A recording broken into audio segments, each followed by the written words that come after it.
Sand bags. Cactus seeds. You can plant cactus seeds on sand to get a cactus.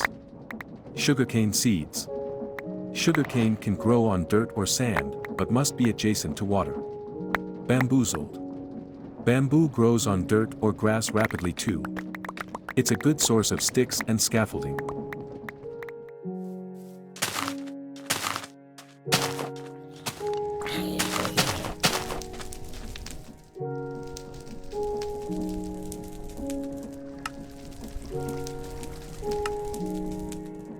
A little helper. There's a way to automatically sieve using a machine, we're calling it the auto sieve. Does what it says on the tin. You will need to sacrifice your pulverizer in order to make it, but you'll eventually be able to replace it, so it's probably worth it for now.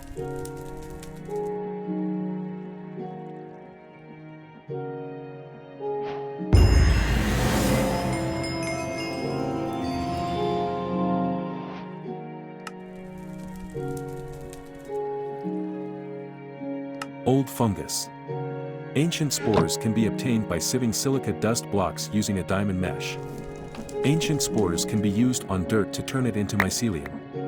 Be careful though, the stuff spreads. It might be a good idea to make a border of some sort before using it.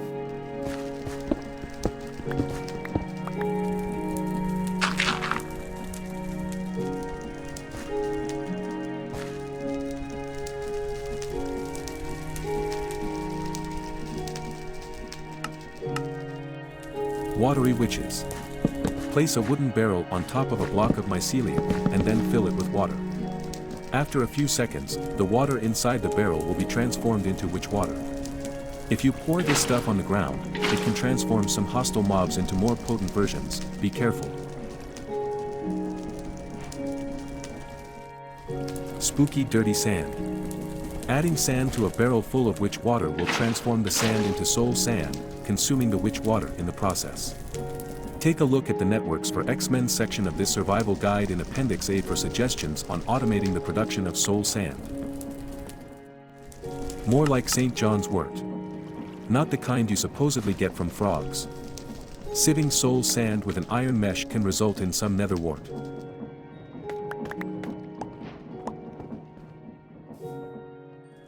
My little blazy. Adding a blazing doll to a barrel of lava will spawn a blaze. This is particularly useful for getting your hands on some blazing blood.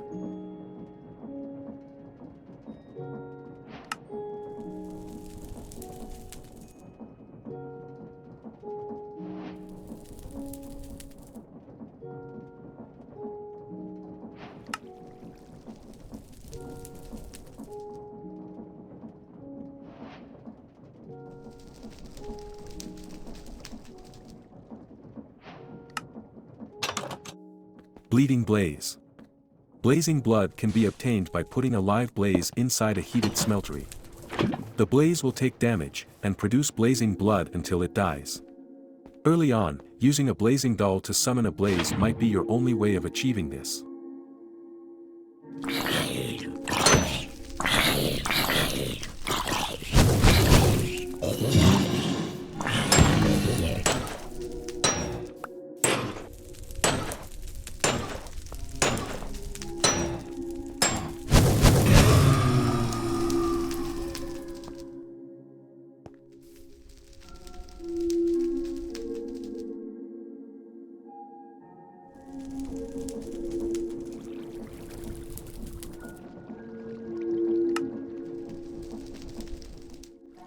Networks for X-Men.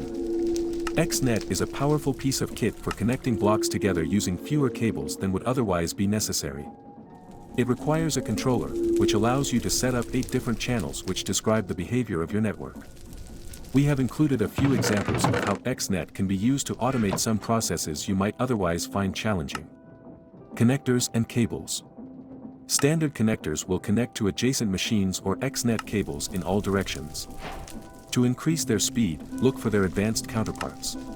Network cables run from connector to connector. Connectors and cables must be of the same color to connect to each other.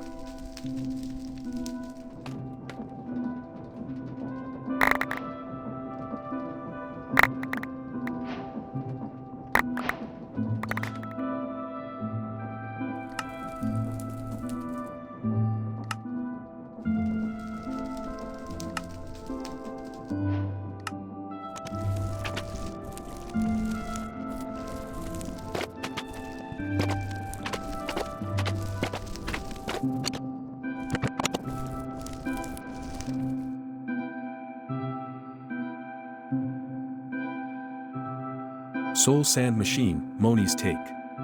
Materials. Barrels, connectors, cables, tanks, a controller, a SRG, a SPG, singularities, a sink, and a container.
Menulin.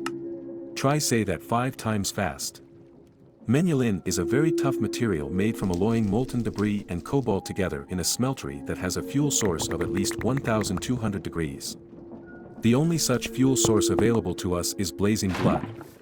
Once you've got that sorted out, actually alloying Menulin is not hard.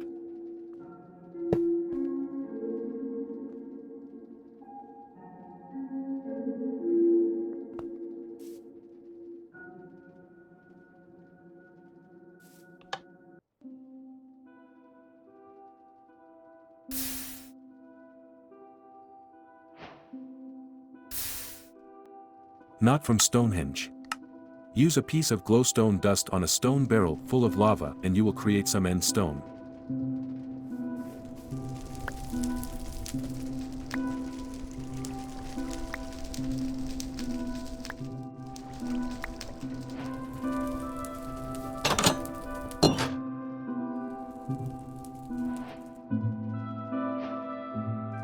Crushed end stone.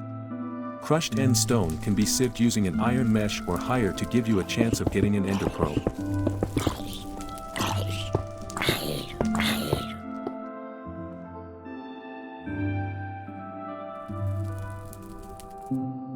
Beware of the oysters.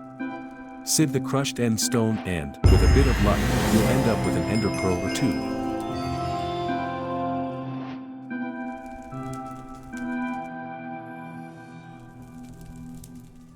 Getting immersed in engineering. We're about to dip our toes into the immersive world of engineering. We're not going to drown at this stage though. We've got a specific goal to work toward, which will make farming a much simpler endeavor in the very near future. RTFM. Sometimes it helps to have a manual available to get more details on engineering projects. Got a screw loose? The engineer's screwdriver is a tool that can be used to make fine adjustments to certain machinery. An engineer's hammer. It's obviously just a small smusher used in engineering, but for some reason the science division is insisting on calling it an engineer's hammer instead. Sorry. Getting wired. The engineer's wire cutters can be used to cut wires from metal plates. These bricks have nothing to do with cola. The first thing the scientists are saying we will need to build is a coke oven. We're actually more interested in the byproduct. Here's how you can go about making one of these simple contraptions. Gather up 72 balls of clay and put half aside. Cook the other half to make 36 bricks. Make 9 sandstone. Make 27 coke bricks from these ingredients. Create a cube of coke bricks. Use an engineer's hammer on the center brick in the side you want the opening on of the coke oven. Celebrate. Smells like wooden telephone poles. Put logs, coal or blocks of coal into the coke oven and it will start working. Coal produces coal coke and 500 millibuckets of oil.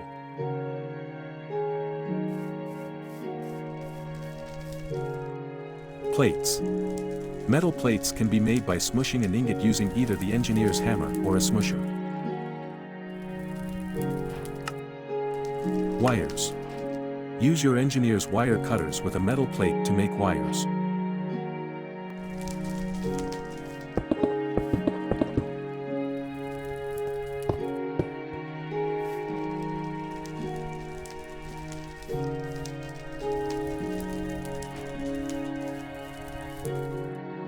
Jerry can, just give Jerry a chance. The jerry can is a useful way of moving 10 buckets of creosote oil at a time, and can also be used in place of a bucket when making treated wood.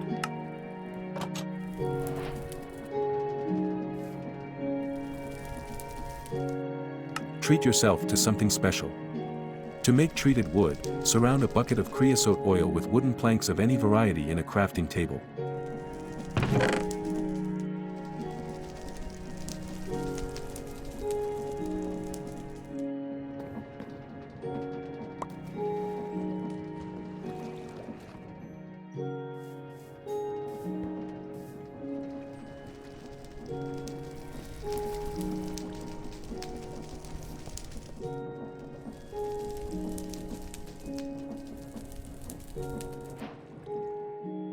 A crafting table suitable for an engineer. The engineer's crafting table is a slightly upgraded crafting table that has a small internal inventory for storing commonly needed materials, and also remembers what is put in the crafting grid. It can be used just like any other crafting table too. A workbench for the budding engineer. The engineer's workbench is where some of the more delicate components are made. Depending on the blueprint inserted, different components can be crafted. Some of the components can be made in a regular crafting table too, but it can be cheaper to use this more specialized workbench when making them. Engineer's blueprint, crafting components. The first engineer's blueprint we're going to need is one for crafting components. Gather up an ingot each of copper, iron and aluminium, 3 pieces of paper, and 3 blue dye, and combine them in a crafting table to make the blueprint.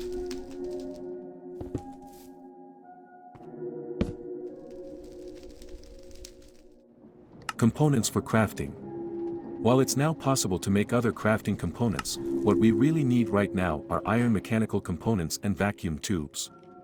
Go ahead and make some. Automated farming.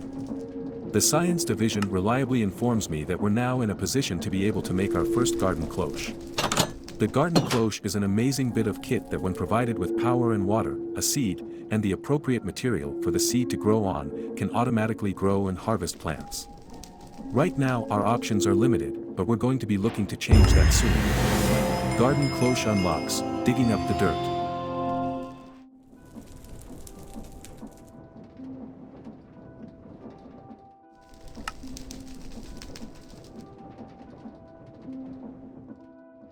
Getting mechanized. Now that you have access to both iron and osmium, we can start working on some fairly advanced machinery. Infuse those metals. Show them who's boss. The first new machine we need to make is the metallurgic infuser. Essentially, you provide the machine with power, you insert the infusing material to fill the infusion material tank, and then you put in the metal you want to infuse. A few noisy seconds later, and you'll have the results of the infusion. Nerves of steel. Steel is a strong and durable material that's also a requirement for many advanced machines we're going to need along the way. Making steel using a metallurgic infuser is a two-step process. First you put some carbon in the infusion tank, you get 10 millibuckets per operation, and then put in some iron. This produces enriched iron dust. Putting the enriched iron dust back into the metallurgic infuser with another 10 millibuckets of carbon will then produce steel dust, which can be smelted to make steel ingots.